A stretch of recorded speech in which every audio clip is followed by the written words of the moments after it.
salam sejahtera. Salam. Okay. Today we will present about past and current biosocial perspective on delinquency causation. We from Group 2. Let's introduce ourselves first. My name is Asma Husna. And my name is Nurul Batisha with Rosni. You can call me Nurul. Okay, please pay attention. Siapa nak keropok, pay attention semua ya. Okay, let's start with introduce. Okay, parents, school official and law enforcement office are concerned about behavior bias that derives from social norms. Sebab bagi mereka, sebenarnya individu yang ada masalah menjadi jenayah, gila ataupun lemah akal ni dia dikatakan disebabkan oleh keturunan, diturunkan oleh ibu bapa mereka sendiri. Okay, low intelligence was hypothesized to be a cause of delinquency. Okay, Lombroso said criminal type existed with such physical character. Dia nak cakap di sini bahawa Lombroso telah menjalankan kajian bahawa penjenayah ni dia ada karakter dia ada ciri-ciri fizikal dia. Contoh jenis yang bulu badan panjang, telinga panjang. Seterusnya showmaker. Dia cakap bahawa crime and delinquency were inherited.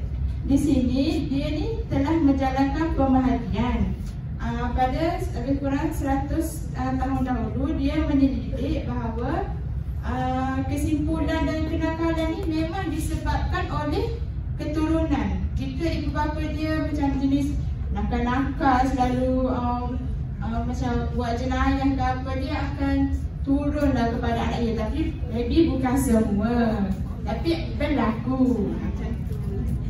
Okay, if we assume that delinquency is caused by a lack of recreational opportunities, this assumption might be faced by locating a group of adolescents who have facilities and opportunities and compare with a group of adolescents who have little or no opportunity for recreational activities.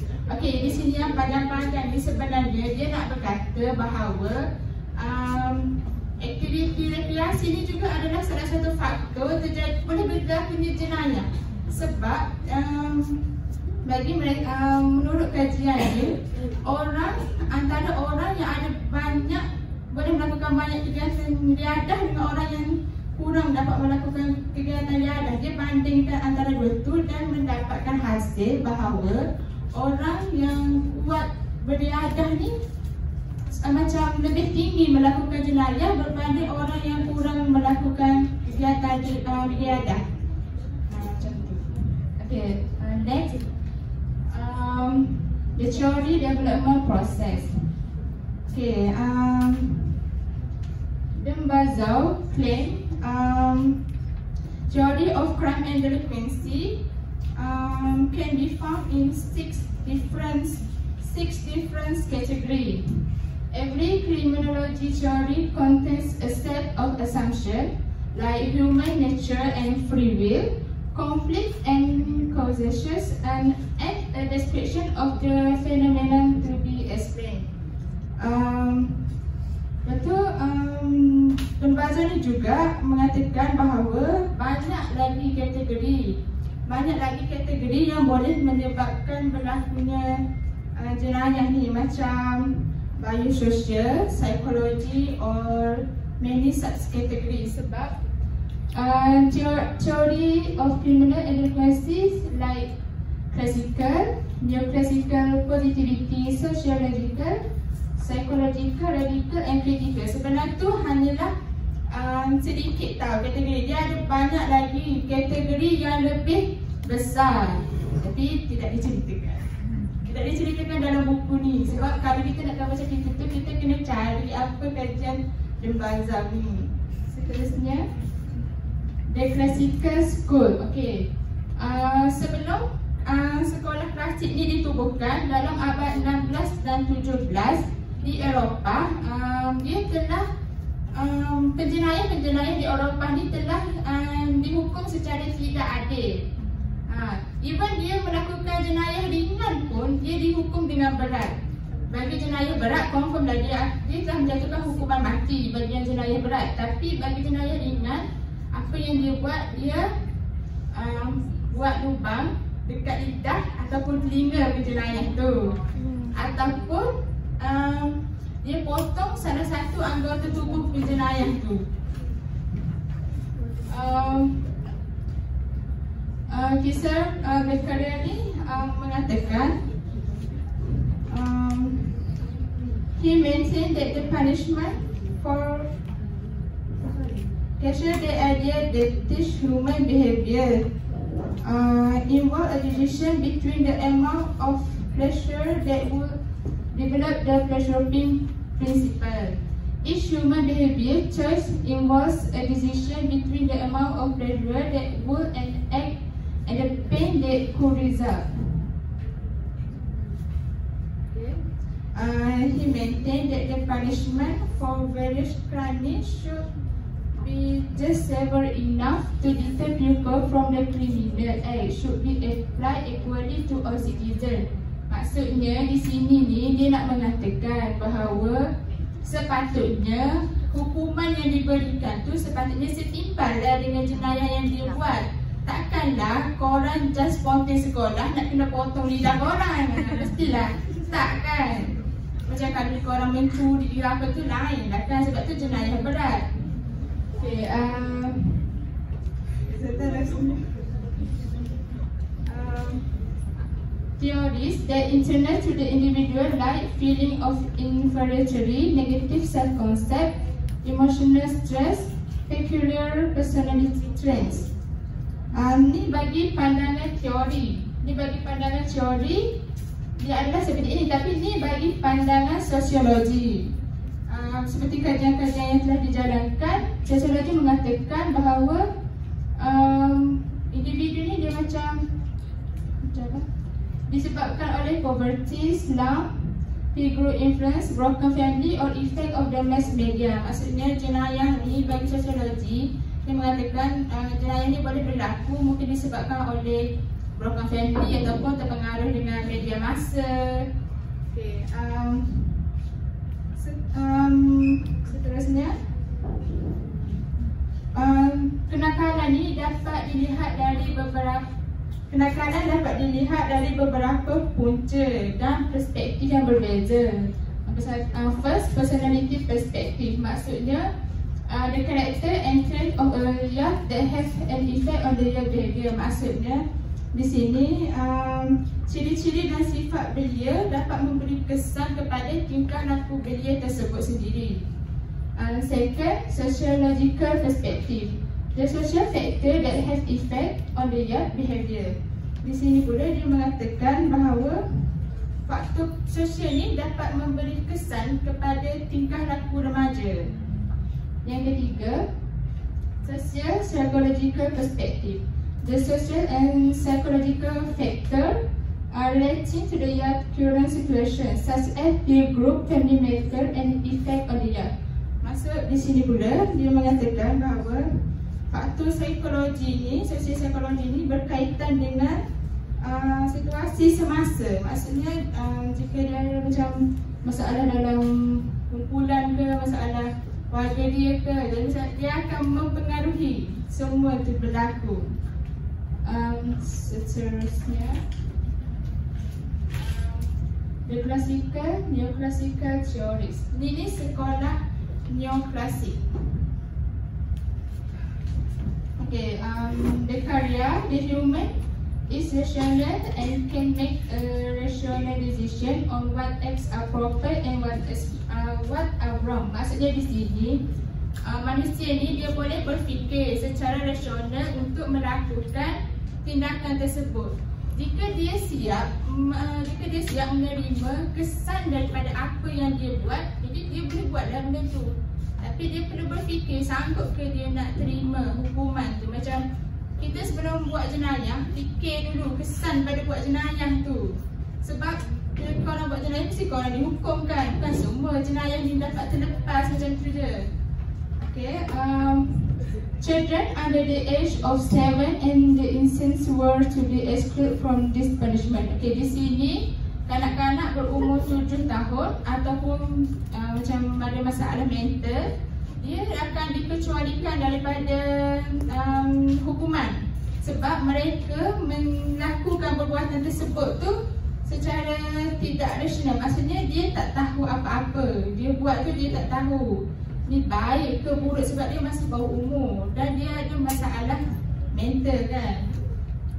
Seterusnya, they have either lost the ability to make rational decision or have not yet developed the intellectual capacity to reason. Di sini ni pesalah hukuman ni, hukuman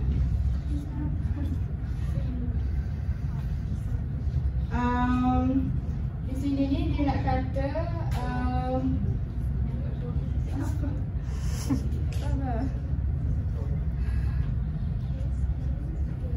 di sini ni dia nak kata hukuman perlu diberikan adalah betul mengikut undang-undang. Jangan bagi hukuman yang teruk lah. Maksudnya pertimbangkan dahulu. Itu undang-undang kan, kita kan ada undang-undang. Maksudnya sebelum dihukum kita kena bincang dulu. Macam naik mahkamah dulu kan, bincang dulu benda tu. Next.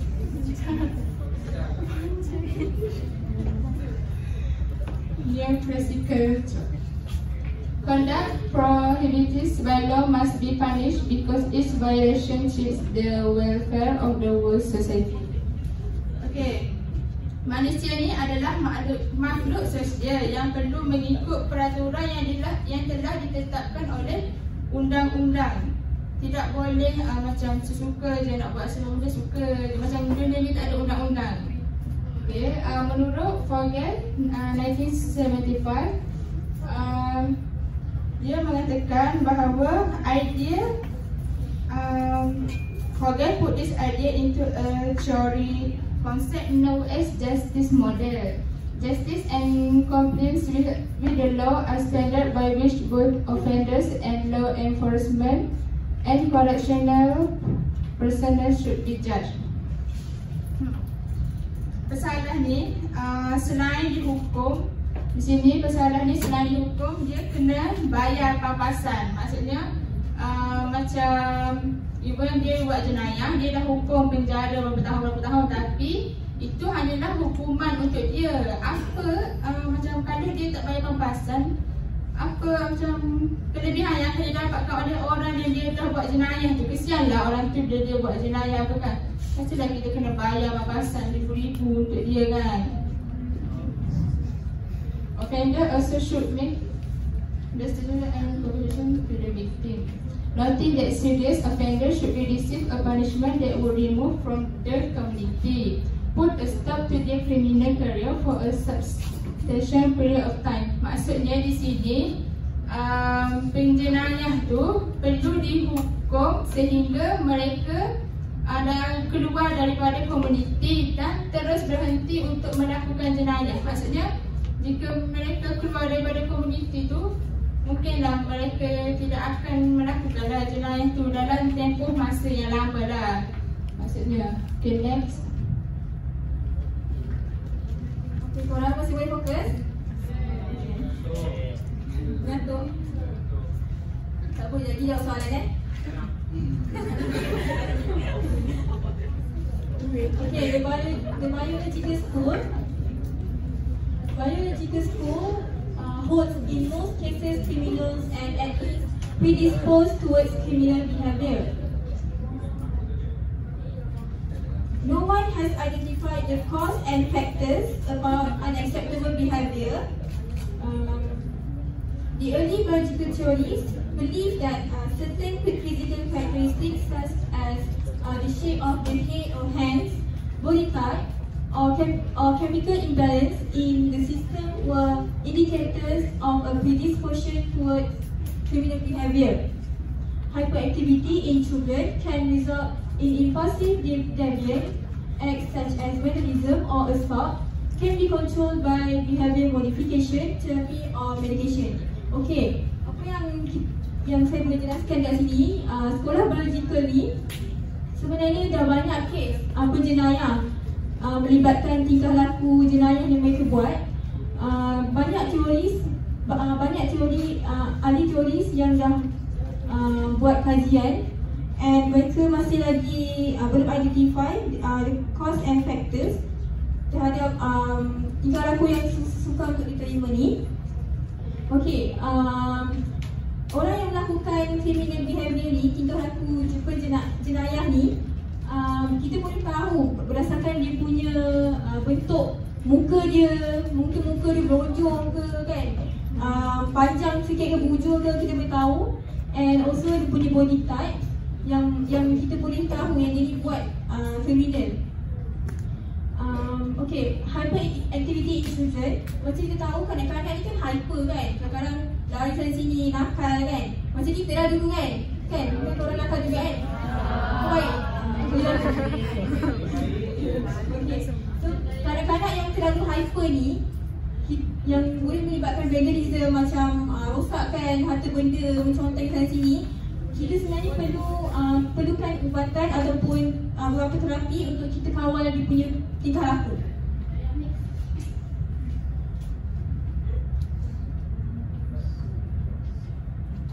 Okay, from the theories and also thoughts about the characteristic of criminals will not be cause of criminal behavior, but rather identifications marks of those born with atavistic condition.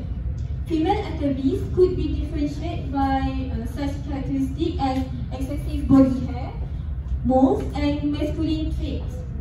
Okay, dekat sini teoris yang berusaha cakap karakter, bukan karakter je yang kita boleh tahu penyebab dia daripada buat tingkah laku jenayah tu. Berdasarkan beberapa ciri-ciri pada fizikal dia pun kita boleh tahu. Contohnya untuk perempuan, kita boleh dapat tahu daripada dia punya bulu pada badan dia. Bulu pada badan dia mungkin lebat ke kan.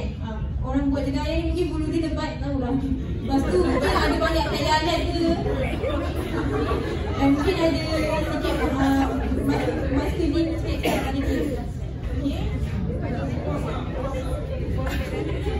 Okay, came from the work of William Sheldon. He differentiate there are 3 types of body type. Okay, the first one is endomorphic body type.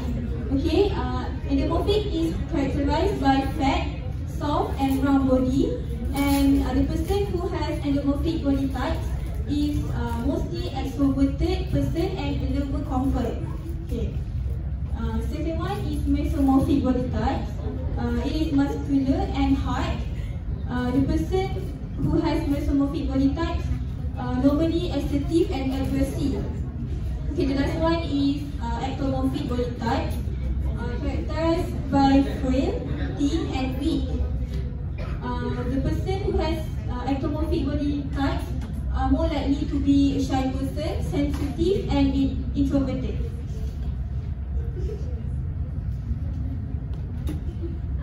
Okay, heredity-based theories. Most of the theories believe that mental illness and alcoholism is genetically transmitted from parents to children. From the theories and also, he believed that it is due to inherited lack of mental capacity as a possible cause of criminality. Okay, Labroso ni percaya bahawa kekurangan kapasiti mental yang dimiliki oleh seseorang merupakan penyebab kenapa seseorang tu melakukan jenayah. Okay, sama juga macam Goddard ni. Goddard, feeble-mindedness is inherited and causes crime because those who are mentally inferior are unable to assess the consequences of their behavior. Okay, Goddard ni pun percaya bahawa, okay, korang tahu tu feeble-mindedness ni apa? Okay, feeble-mindedness ni is a person who has a weak mind. Okay, minda dia lemah. So boleh ni percaya juga bahawa kalau orang yang minda lemah ni yang diwarisi boleh melakukan jenayah juga. Okay, sebab mereka ni susah untuk menilai apa tingkah laku yang diorang buat. Sebab tu yang diorang buat jenayah tanpa diorang tahu yang diorang buat jenayah, macam tak sedar yang dia buat.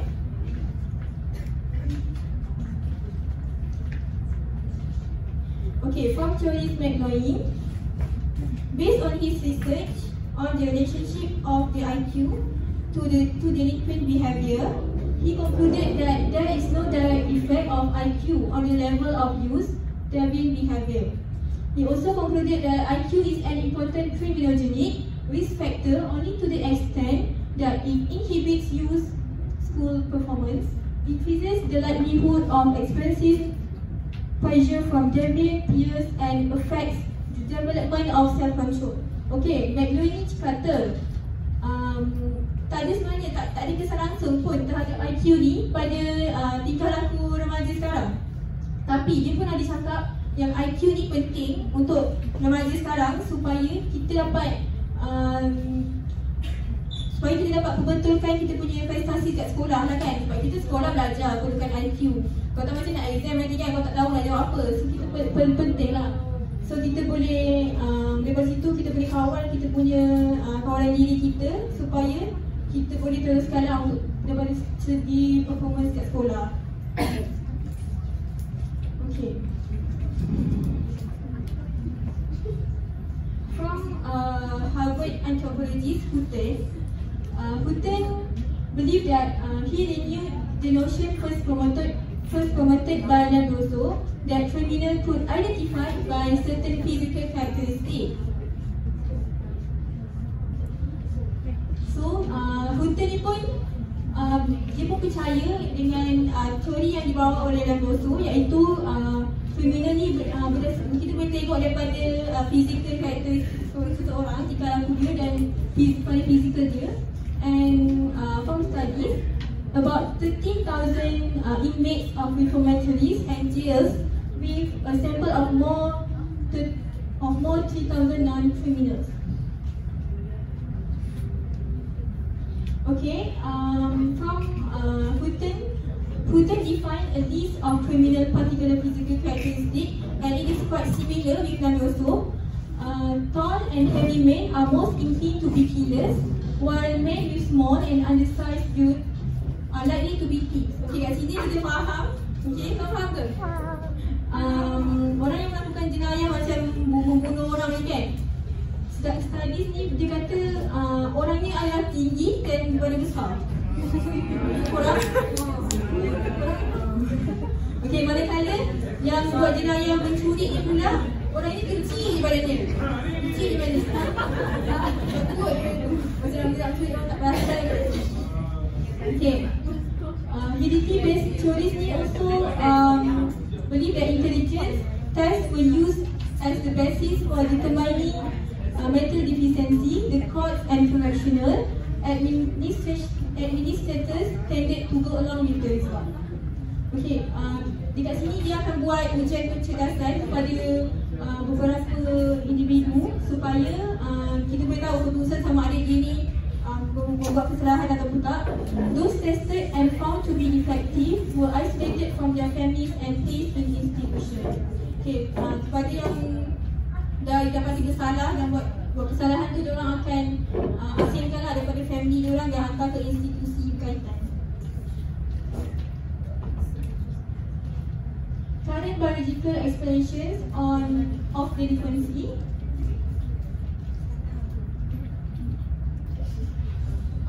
Genetic research and machinery for observing brainwaves have become increasingly sophisticated. Based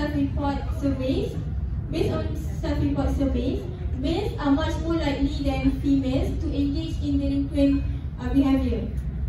However, for both male and female, this behavior peaks at the age of 16 or 17. Okay, this is because male hormonal change during puberty and become more aggressive and less subject to control. Okay, dekat sini berdasarkan tinjauan kajian diri yang dilakukan, lelaki ni sebenarnya lagi banyak buat kesalahan, buat jenayah daripada perempuan. Betul kan? Kan kalau korang tengok kat akhbar sekali banyak lelaki kan? Lelaki je yang buat ni dah ke lah. Perempuan lain kan?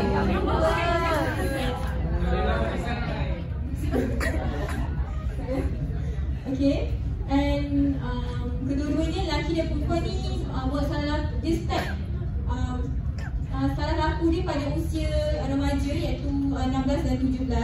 Macam kita lah kan dulu korang masa usia remaja korang 16, 17 kan korang rasa korang dah besar kan. So korang macam memberontak dah nak jadi dewasa. So korang terlibat dengan merokok ke, vape ke kan, minum orang ke.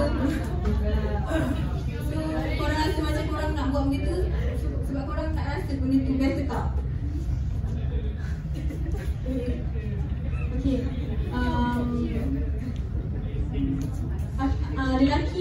Hormon lelaki akan berubah apabila mereka mencapai akhir balik dan mereka akan menjadi lebih agresif dan juga susah untuk dikawal.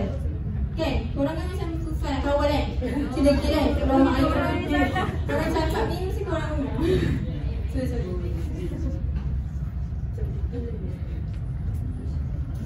Next, biochemical explanation. Chemical definitions of environment in the body can affect the entire nervous system and directly lessen a young ability. Vitamin deficiencies, the effect of certain food or food addictive, and hypoglycemia also been associated with violence behavior. Siapa tahu hypoglycemia? Maksud hypoglycemia tu apa? Siapa yang ada penyakit ni? Ni penyakit ni.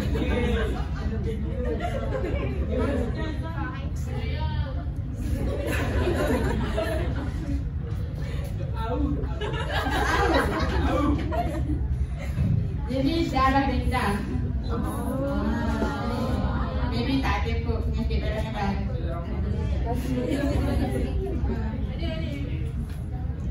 Okay, Gonzalez-Castillo mengatakan exposed to high level of lead, asbestos, complicated birth, water fluoridation, smoking and use of alcohol during pregnancy also been associated with deviant behavior. Maksudnya di sini dia berkata untuk perempuan mengandung. Okay, di Mexico pernah menjalankan kajian bahawa perempuan yang terdedah terhadap plumber ini dia mendapat masalah kalau dia dah hamil, dia akan sukar untuk melahirkan. Kalau dia belum hamil, maksudnya dia sukar nak mendapatkan zuriat dia tu. Sebab dia happy.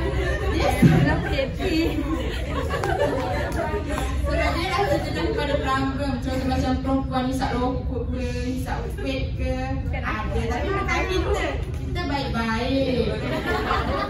Kalau baik-baik kan semangat.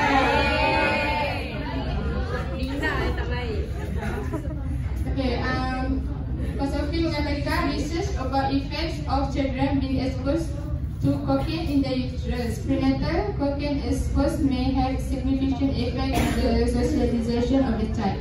Maksudnya fetus bila perempuan tu merokok ataupun vape mungkin akan menyebabkan risiko untuk gugur tu tinggi sebab anak dalam kandungan dia dah tak sihat disebabkan oleh bahan-bahan yang bahaya dalam merokok dengan vape tu.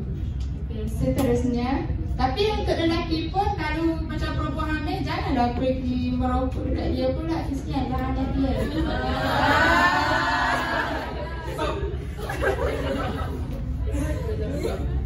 Okay, hyperactive and learning disability.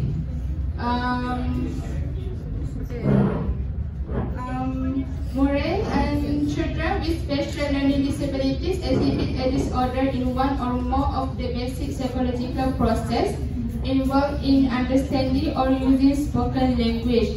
Maksudnya di sini budak-budak yang mengalami macam masalah nak mendengar, membaca ataupun bertutur ni mungkin dianggap sebagai orang yang nakal, suka buat jenayah. Mungkin dekat universiti kita dah tak nampak budak-budak macam tu. Tapi kalau masa kita sekolah rendah, kita kan ada lihatlah rakan-rakan yang diasingkan sebab dia tak pandai membaca, tak pandai menulis. Mereka ni dipandang rendah lah sebab orang kita kan pandai membaca kan, tapi untuk orang tu dia dipandang rendah. Tapi sebenarnya dia tak sihat. Okay, type of learning disabilities. Dyslexia. Dyslexia is word blindness, maksudnya buta huruf. Dia ni tidak dapat membezakan huruf macam perkataan yang hanya ada satu huruf yang lain. Contohnya some dengan sen. Faham? Some dengan sen. Dia tak boleh nak bezakan some dengan sen tu. Ataupun dia tidak boleh bezakan huruf yang terbalik. Contoh macam B dengan T ataupun M dengan W. Dia tak boleh bezakan. Jadi bila dia nak membaca atau menulis tu sukarlah untuk dia. Lepas tu epilepsia ni dia tidak pandai menulis atau epilepsia ni dia sukar untuk mendengar atau sukar bercakap. Maksudnya maybe malu lah. Dia malu. Malu dia tu terlalu tinggi. Jadi dia senyap sorang-sorang je. Lepas tu hyperkinesis. Hyperkinesis ni dia terlalu semangat, terlalu hyperaktif.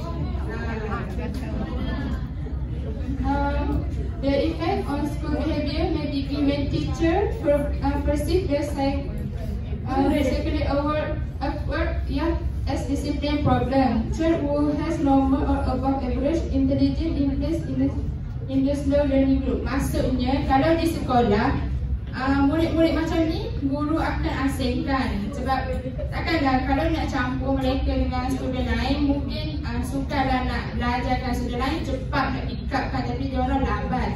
Tapi bila dia diasingkan, guru-guru menganggap bahawa mereka ni adalah pembuat masalah.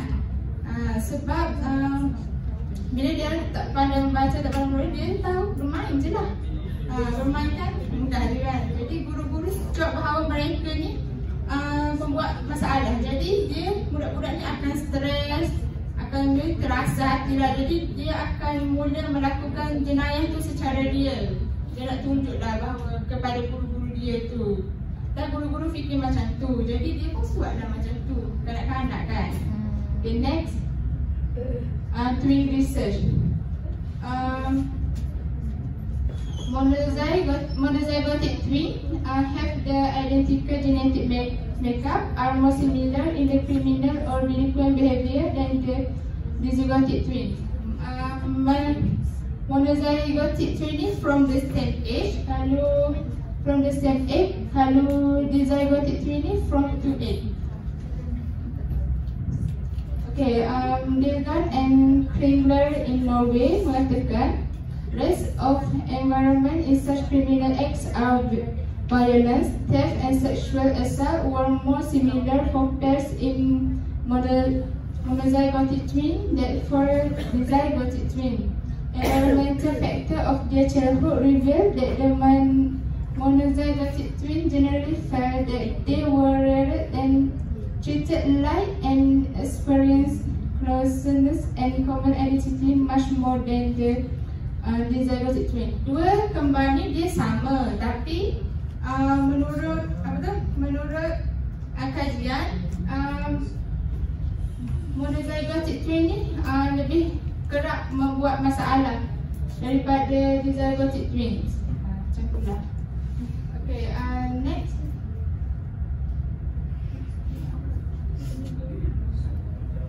Okay, studies of adopted children. Mesti pelik kan, tiba-tiba je masuk adopted children ni yang nak angkat. Apa kaitan kan? Okay, sabar sekejap. Okay, adoptive parents are normally adopted children shortly after birth. At the time of adoption, most agencies make effort to match their children as closely as possible with their adoptive parents in terms of race, socio-economic background and physical appearance. Okay, macam ni. Ada satu pasangan ni, dia dah lama kahwin. Okay, macam 6 tahun lah kan. Diorang tak dapat anak, tak dapat zuriat. So, diorang ada Ali dengan Alisa ni. So, diorang ni pun bersetuju untuk ambil anak angkat. Sebenarnya Ali ni setia kan, tak kahwin dua. So, diorang pun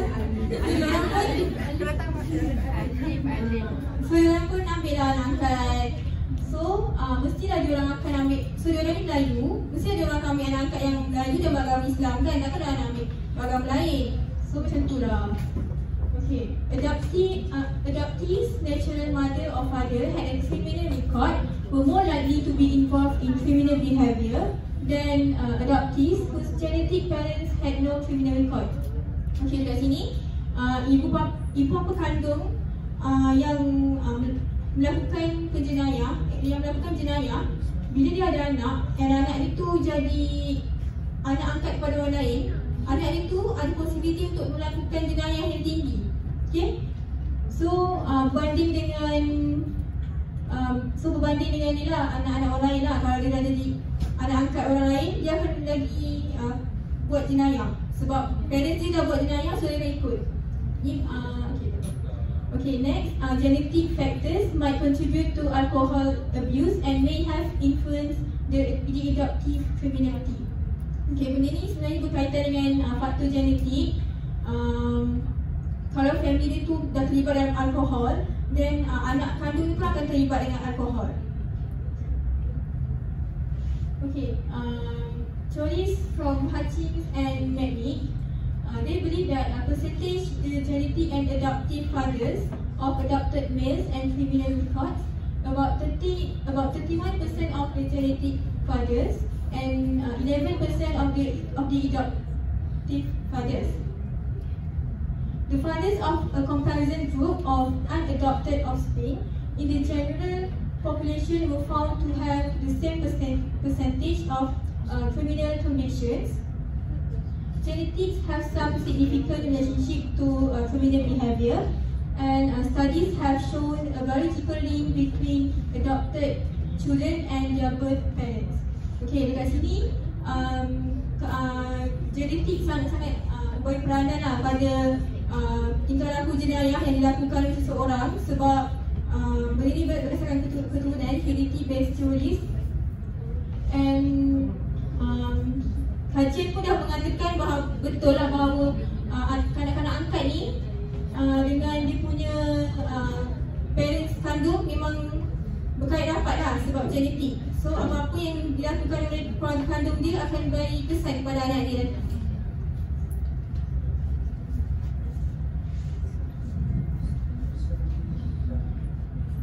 Okay, adopted children separated from their birth parents before their children were 6 months old.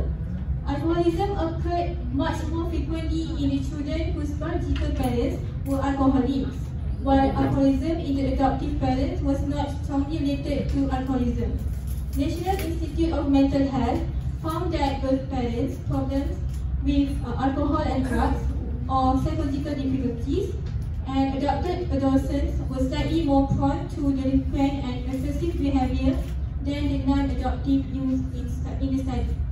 Okay, dekat sini anak ibu apa yang nak ambil anak angkat ni, diorang akan ambil anak angkat before baby tu umur 6 bulan lah, diorang akan ambil.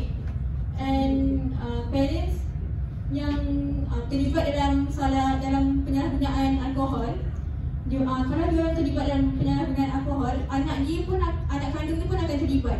So nanti bila anak kandung dia dah pergi dengan parents angkat dia, so nanti lagi dia akan buat, benda ni akan berlaku. Okay, kajian daripada Institut Kesihatan Mental Negara mendapati bahawa keluarga kandung yang mempunyai masalah dalam keluarga kandung lebih mempunyai masalah dalam penyalahgunaan alkohol dan juga dadah serta masalah psikologi. Okey, dekat sini macam saya cakap tadi,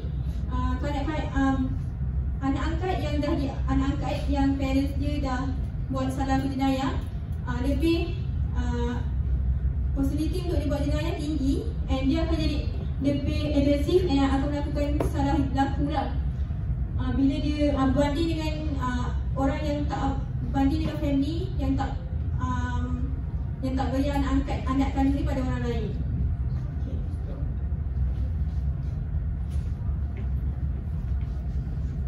Okay, summary and the last, we have been examining the process by which a theory of delinquency develops, taking note of the difficult inherent in assigning casual properties to various factors in production of delinquency. Criminality can be deterred by establishing a system of sure and quickly administered punishment severe enough to abate and pressure or gain received from committing an illegal act.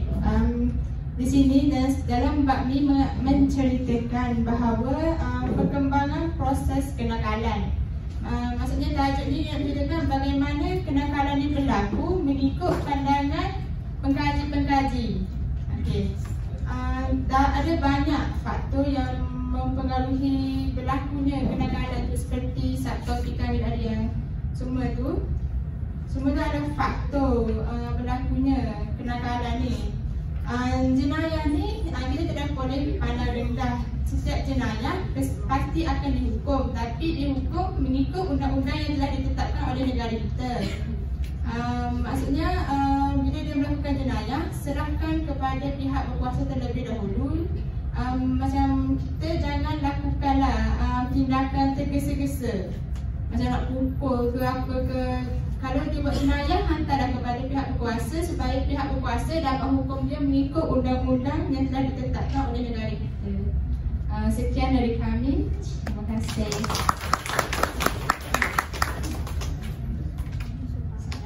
Okey, ni soalan. Nak bagi soal, korang nak bagi soalan dekat kita orang dulu ke kita orang bagi soalan dulu? Nak tanya dulu? Boleh. Kita nak tanya.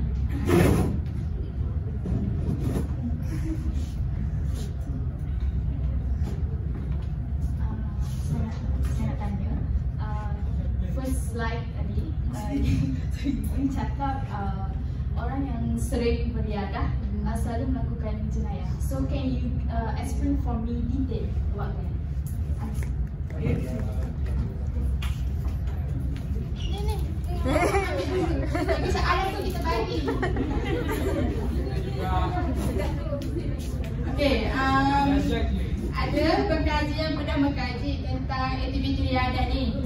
Contoh dalam satu kampung, ada ni kampung yang kecil. Jadi dia macam tak terlalu ramai penduduk.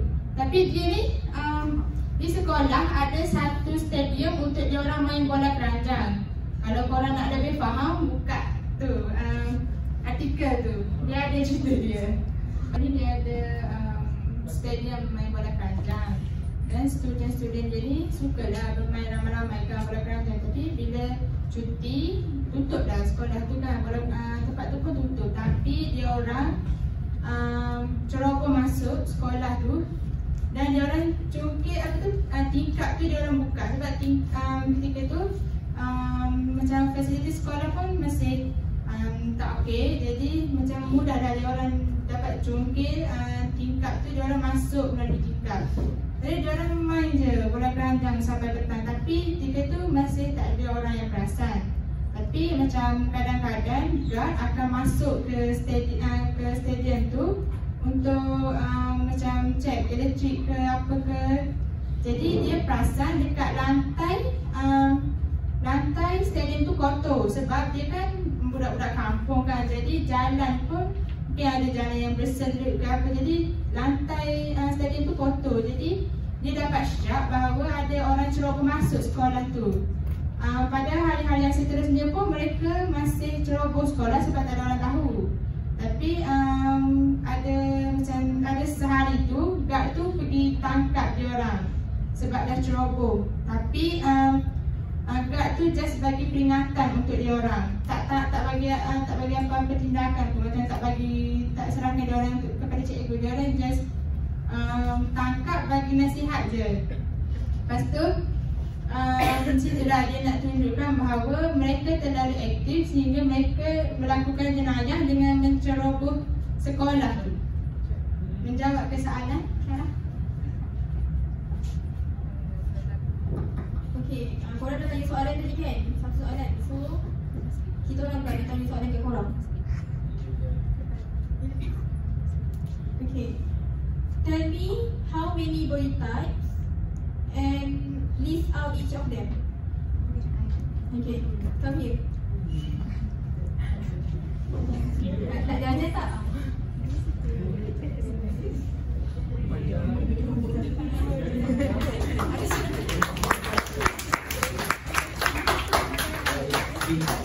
Endomorph, mesomorph, and ectomorph.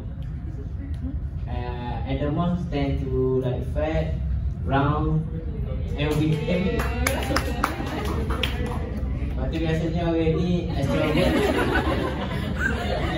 Lepas kedua mesomorph. Mesomorph muscular and hard.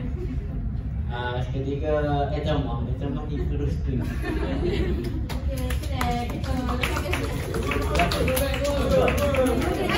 Jawapan bagus tu.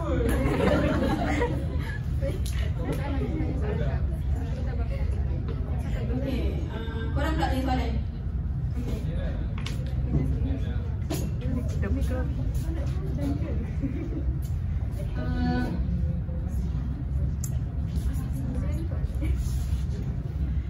Nak tanya, tadi dia cakap bukan pasal ambil anak angkat kan, tapi dia dalam slide tadi cakap ambil anak angkat seawal usia 6 bulan. Kenapa seawal usia 6 bulan? Bukannya setahun ke 2 tahun ke? Okey. Macam kita tahu ni macam kita tahu normally kan orang akan ambil anak angkat lepas dia dah dilahirkan kan. Sebab apa kena ambil seawal usia 6 bulan? Sebab baby kan masa kecil-kecil kan dia tak kenal orang lagi, dia tak macam orang lagi. So mudahlah untuk seseorang tu jaga dia nanti. And dia pun tak, and bila dah besar, bila dah lepas umur 6 bulan, mesti dia akan kenal orang tu. Masa tiba dia macam, kau siapa kan dia jaga aku.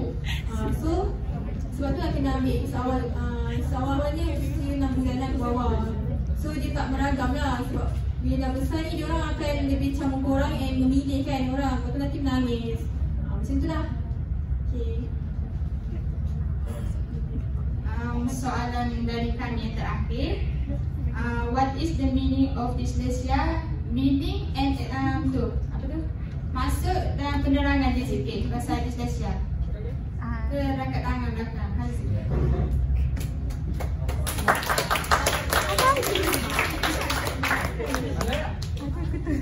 Apa bagi lagu?